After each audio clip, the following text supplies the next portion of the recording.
All right, so we're going to dive into a conversation that is probably one of the most important conversations of this whole thing, and it's talking about what is yoga. There are so many misconceptions out there, and unfortunately, the term yoga has really, it's like we affiliate with fitness or an exercise or something spiritual, or we have so many perspectives, narratives wrapped around what is yoga. But if you really want to understand what yoga is, and this is, so as a yoga therapist and somebody who works in mainstream clinical domains, sometimes the word yoga itself is an access barrier. And when we break down what yoga is and we look at the traits and then we look at the efficacy of those traits, it's a profound birthright for people to regulate themselves. It's a profound birthright that invites coherence into the body and the mind to help us realize so much about ourselves so we can be embodied and have self-sovereignty in this life. It's a wonderful tool that is accessible to anyone and everyone. Now, of course, yoga is everywhere, right? Even airports have like rooms to go do yoga in, or magazine covers, and it's always like a very specific type of woman, usually. We're seeing more men doing it. And we'll talk more about like some of the percents of the amount of people doing yoga now. But these practices, there's a lot of perspective out there of what is yoga. And I'm not going to be here and tell you what is and what isn't, because I think it really is up to the individual and their experience with it. But I do want to kind of shed off some of these narratives that make us think it's something performance-oriented, make us think that it's something very fitness-oriented, but that actually it's a really all-encompassing, holistic practice that helps us regulate ourselves. And I already kind of said that. So there's basic elements of yoga practice. And I want to give you guys a few different names that we can call yoga. I mean, it's mindful movement, meditative movement, stress management. In the military, I call it integrative non-physical. It's an interoceptive practice. It's part of relaxation response, rehabilitative movement, yoga. There's so many different names, but the word yoga can be really an access barrier for so many people. So I just want to remind you that it doesn't necessarily mean it's that. I mean, what was it I saw on PBS? There's like a, sit and be fit, when she's really just teaching chair yoga. Okay. So basic elements of yoga is breathing, right? Breathing exercises, deep relaxation, postures, and meditation. That's it.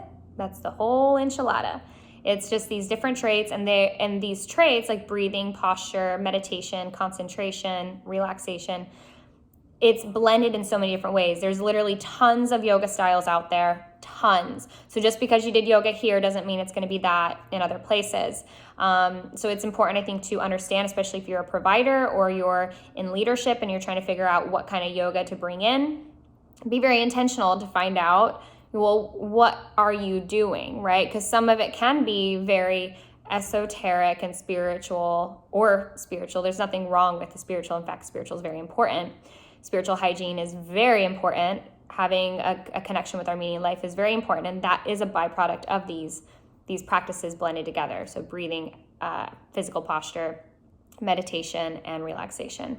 So it could be one way, it can be very fitness oriented, it can be a blend. There's a lot of different styles out there, so be aware of that. And there's nothing wrong with that. It's because people have really found their own different expressions and embodiments of it. And that's also an invitation to you to find what works for you, for your self-regulation, what style resonates, what doesn't, and to really trust your own experience, like what feels right for you.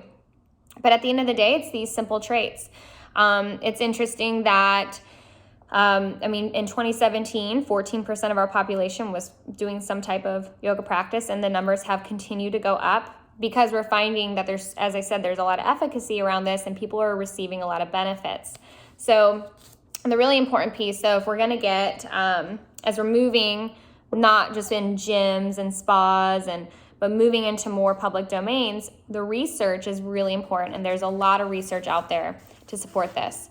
The research has shown that these practices have structural impacts. So they affect structure, they affect back pain, And part of the reason that yoga helps with back pain so much is because of range of motion, circulation, getting lymphatic fluid moving through the disc fluid, keeping the disc hydrated, right? It's creating space in the spine. We can correct overcompensation through the structural piece of yoga. We can help rehabilitate and support after an injury, or even just a way to get circulation in places after surgery.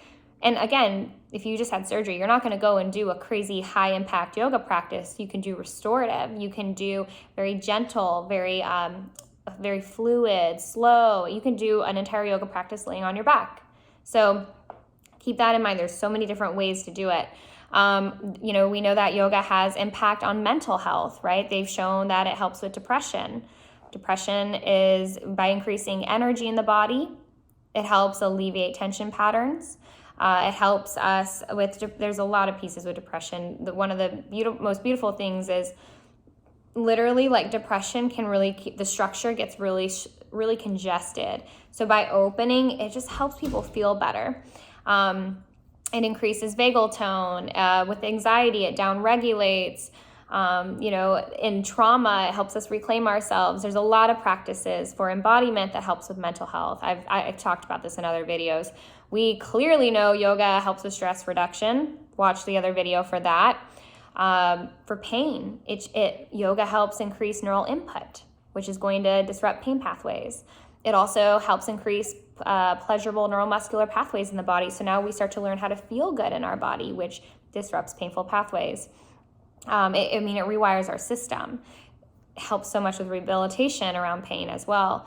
We know yoga helps with sleep hygiene because it's going to, first of all, it synthesizes the melatonin in the pineal gland. So it helps activate more natural neurotransmitters in the body that help us access sleep. It restores the musculature. Also through the meditations, there's a lot of wonderful things that helps with sleep. And also one thing that I love about yoga and sleep is that the nature of yoga, which is steady, it's being steady and adaptive. Sleep is steady and adaptive. Yoga is steady and adaptive. Also fatigue, we know that it helps restore and revitalize the body. It creates space, helps with breath capacity. So it goes on and on. I just a bunch of benefits of yoga, but it's profound. There's so much. And generally people start yoga because they want general wellness or physical exercise. Again, we kind of go through the body first, and then we start to see a lot of the mental, emotional benefits. So that's something to keep in mind. When we see what is yoga, the yoga practice, where it's derived from, right, it comes from the Vedic culture, which was very based in our relationship with nature, with energy. Energy is not a weird thing, you guys. Energy is literally what sits inside protons, neutrons, electrons. It's literally what keeps your head up right now. It's what keeps if you're feeling great or if you're exhausted, it's all energy. It's all vibration. There's frequency. There's ways to measure it. Again, that's a conditioned belief that it's something woo-woo when really it is, it's the building blocks of our world, our environment. And if you want to optimize your world, you want to change your environment, look at the energy. How do you shift it? And it can be I kind of like to think of it as like a spectrum. You got like negative low and then like positive high, right? And so we want to raise that vitality in our cells in quantum, right? To help us to feel good, to feel clear, to feel healthy. So why does this matter? Why does yoga really matter on the big scope of things? Is obviously because it helps with physical well-being. Absolutely, right? It helps with mental health. Absolutely. But if you kind of go deeper into the mental health piece, so yeah, we address the body. It's amazing for down regulation. It's amazing for all these, again, I have videos out there for this, so you can go watch those. But it teaches self-regulation. And it's not just like a theory. We train the body to be more adaptive, to lean into more adaptive solutions, to combat stress responses versus being constantly hyper-aroused and in the cycle of stress.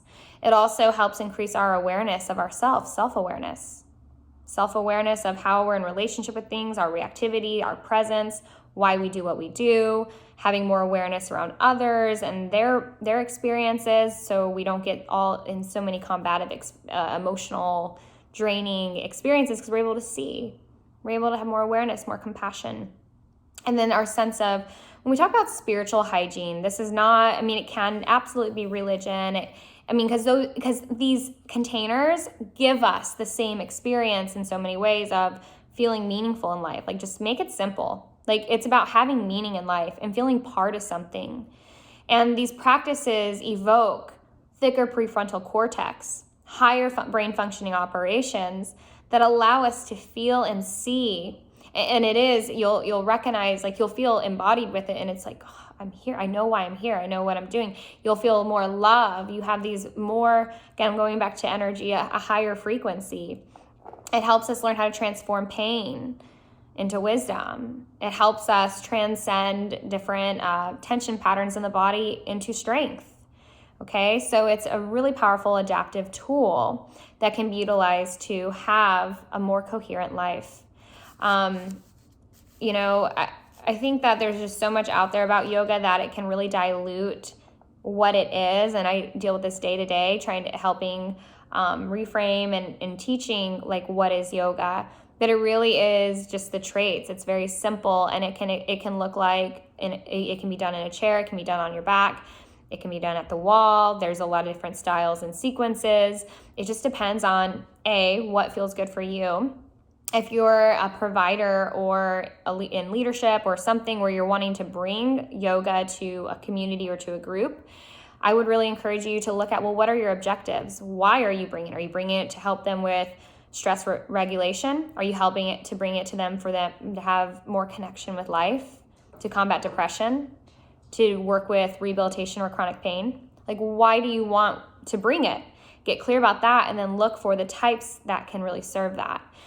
With what we do, again, we work mostly with the military, but we really focus on tailoring experiences and sequences to serve these objectives, to help optimize those objectives. So what Mill Mind Body and Mel Marie Yoga, what I do, is very oriented in that. So I hope this was helpful.